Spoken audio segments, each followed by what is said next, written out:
All right, so today I'm on the new Mihogo X1 electric bike. This is a foldable electric bike if you want to keep it compact for storing, but also this bike does have a 750 watt motor that does peak out at 1,000 watts. And this bike has a really big estimated range of up to 171 miles with the dual battery design that this bike does have. And it has an estimated top speed of up to 28 miles per hour. It does ship to you as a class 2 electric bike, but you can easily go into the settings and unlock it to its full potential. And the design of this bike is super slick as well. So with the frame, you have these kind of open spaces, which add to the overall look of it. And also it has this gray color, but the rims on the tires are this really cool highlighter type of green. I like it. It stands out, but I really like it, not only for visibility, but just because of the touch of kind of flavor that it does add to the design of this bike. Everything else with the design is nice. The cable management is very nice and tidy, and the routing of the cables are very nice on this bike.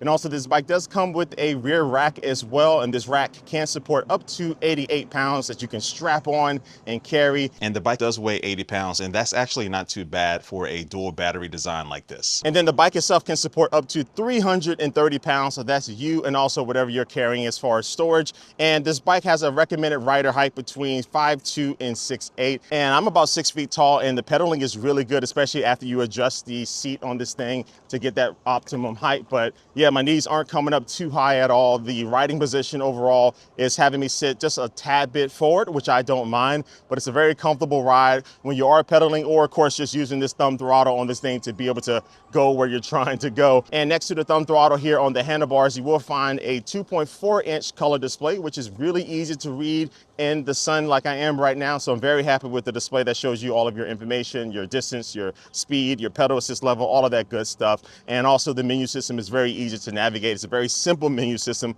instead of having like a bunch of codes that you need sometimes that you find on e-bikes. And what you're looking at right here is actually some riding directions. So I paired this bike via Bluetooth with the Mihogo app on my phone, and now I can actually get riding directions on the bike's display, which is super convenient. And then all the way on the right-hand side of the handlebars, you will find the controls for the 7-speed Shimano shifter that's on this bike that does shift very well. And you also do get some rubber grips on this bike as well. They do twist a little bit out of the box. You can always put some type of glue or some type of sticky surface on here if you really wanted to. But yeah, right now out of the box, it is twisting a little bit, but not big of a deal. Now in the middle of the handlebars on this bike, you will find a small but pretty decent headlight. And then also on the back, you will find the tail light / brake light. So when you squeeze on the brakes, it will brighten up just a little bit more. But this bike doesn't have any type of turn signals or an electronic horn. And I don't have a physical bell on my handlebars right now. I might have forgotten to put it on it. Pretty sure they probably came with one in the box, but yeah, I wish it did have at least like an electronic horn, but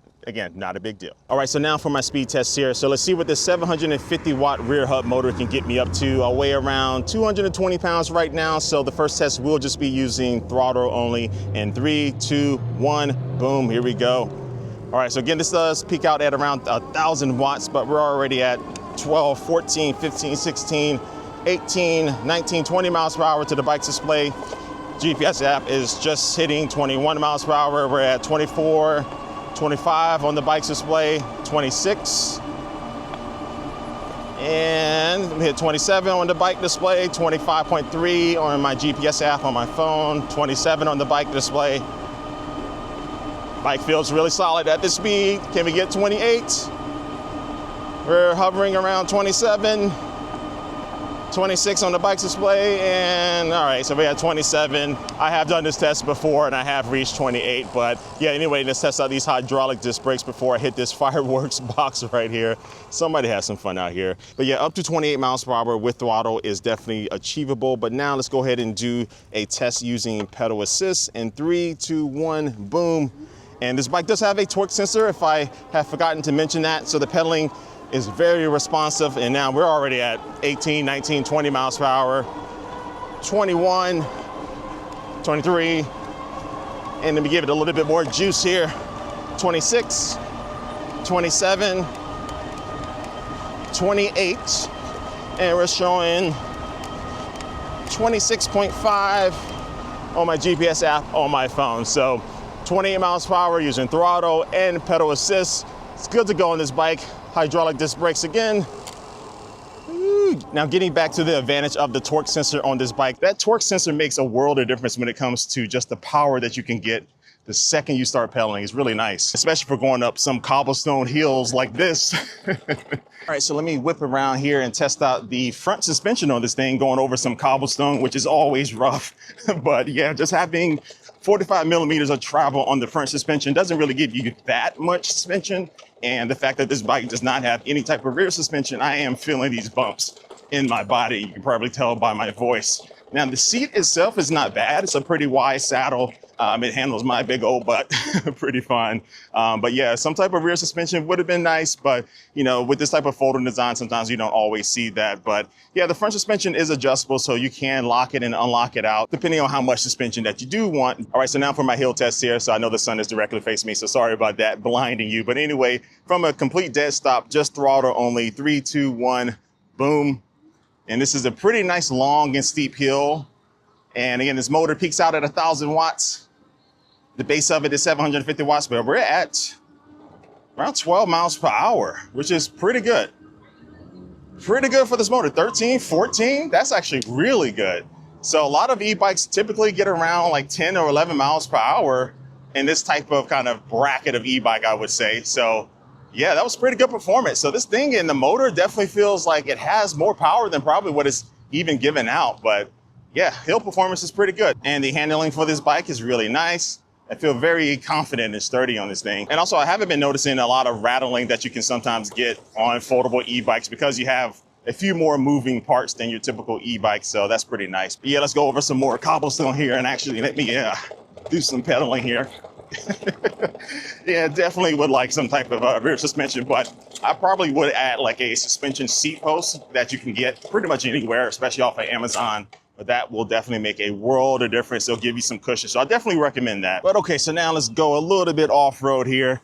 And this is this really smooth grass that we have here at the Arch. But yeah, these 20x4-inch fat tires are really kind of more street type of tires. You can tell by the lack of really deep treading on them. So they're not knobby or anything like that. So definitely made for, you know, just really sticking to paved bike paths. But again, with this motor and the capabilities of this bike, you can get a little, you know, down and dirty off-road if you really need to. You do have front and rear plastic fenders that will protect you from any splashes or anything that you might come across. And going down this very steep hill, brakes are good.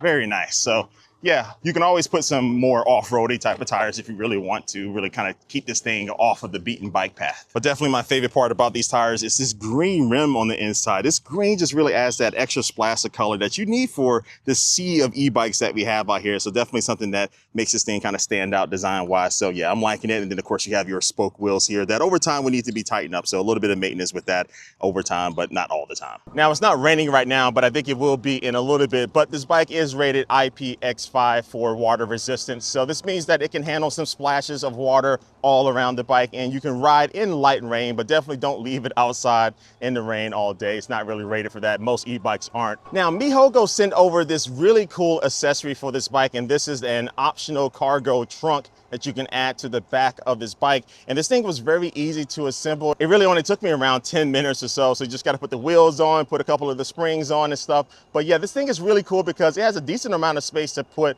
like a full size, you know, check-in suitcase on here. And also I had this garbage bag full of clothes that I just threw in here as well. And this thing does handle really nicely too. So I was able to go up to some pretty decently fast speeds. I think I went up to around like maybe 24, 25 miles per hour with no wobble, nothing like that. And the turning radius for this is also really tight. I was able to make a really nice tight circle and the thing didn't wobble or nothing like that. And this is going to be a really cool accessory for just really carrying things around town. Maybe you're trying to carry your groceries or you do food deliveries and stuff like that. Or maybe you want to use this for like yard work and stuff and you want to put some, you know, dirt and different tools and stuff in here and carry it around your backyard or your property or whatever. So yeah, I was pretty surprised that they sent this over, but a really cool accessory nonetheless that I actually will be using a lot. Now the folding mechanism for this bike is really nice. It's not super tight or hard to like undo the latches and stuff. So basically you can just put down the handlebar stem and also in the middle of the frame of the bike you have a latch, and then now you can fold this thing up, and it doesn't have any straps or anything to keep it folded, but it didn't really move that much when I did have it folded.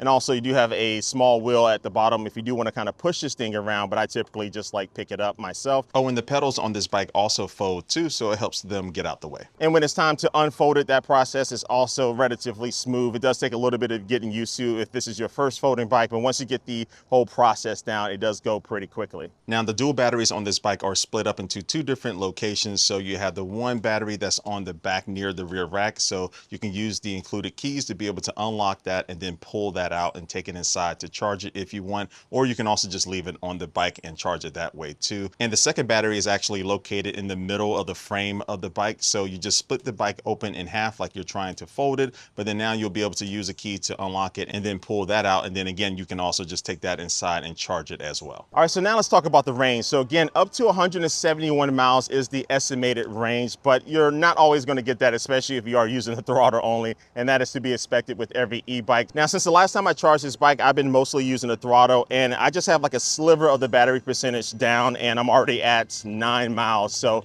the range is really, really good on this bike, and I have been, again, mostly using throttle. And so just looking at this, I feel very confident with this bike going a long ways, easily over 50, 60 miles before I feel like I need to recharge, and that's with me being very heavy on the throttle. But the overall estimated range always depends on the type of terrain you're on, and also if you're riding up and down hills or how much you weigh and stuff like that. So your mileage will vary. All right, so look, this Mihogo X1 is a really cool functional bike, right? It has that folding design for saving space, and also has that option for that cargo trunk to add on the back for being able to move stuff around, which was a surprise for me, but I do see as being very useful. And it also has a unique design, and it's a similar design that they've used on other e-bikes in the past, but nonetheless, it still looks nice. And again, I like the green rims on this bike. Really cool looking. And also it feels really solid, and also has great battery range, and it gets up to that 28 miles per hour too, which is a pretty good speed. So yeah, overall, this is a solid bike.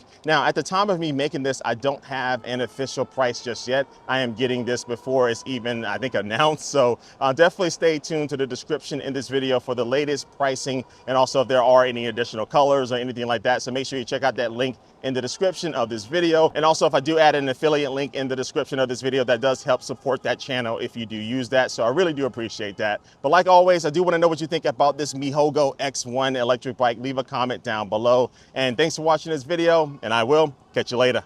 Peace.